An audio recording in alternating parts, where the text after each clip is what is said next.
So what are the next steps? This morning I spoke with Shannon Felton Spence, a former British public affairs official. Sad news that Queen Elizabeth II has passed away is official from the palace. What happens next? Absolutely. I mean, it's just such sad news, and obviously the United Kingdom, the Commonwealth, and indeed the entire world is in mourning and just such sorrow for the passing of the Queen.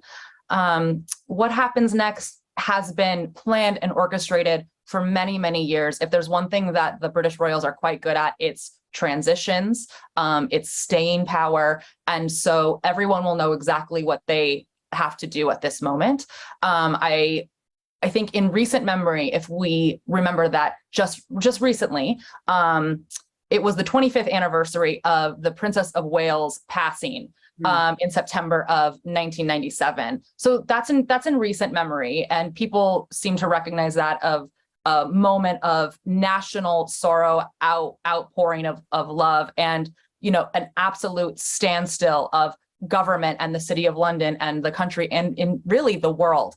I think if we remember that, the magnitude of this passing in the coming days is going to be so much more immense. Just remember how big of a deal that was, and think about this is the Queen who has been the Queen for 70 years and who is the head of state for over 50 nations. The focus immediately will turn to the succession. I think after a period of mourning, the attention immediately turns to the succession of Prince Charles, the Prince of Wales. I do remember from covering the royal wedding of Prince William and Kate, the Queen was so practical.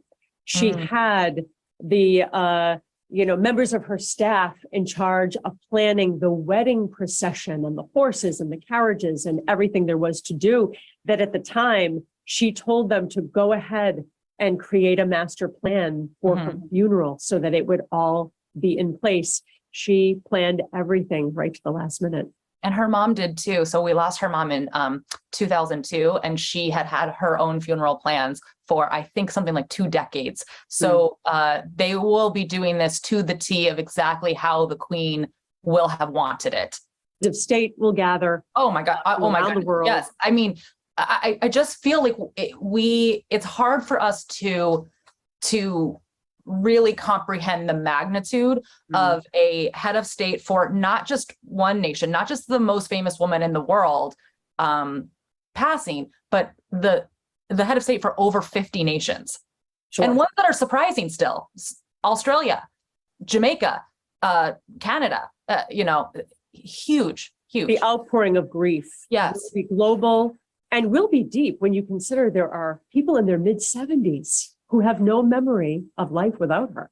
Paula, my grandmother is 88 years old, and she still gets a magazine with the Queen on it and says, "Isn't she just so beautiful?" Because my grandmother remembers the young princess from the 40s and the 50s and looking at her towards the future Queen and the Queen for her entire life.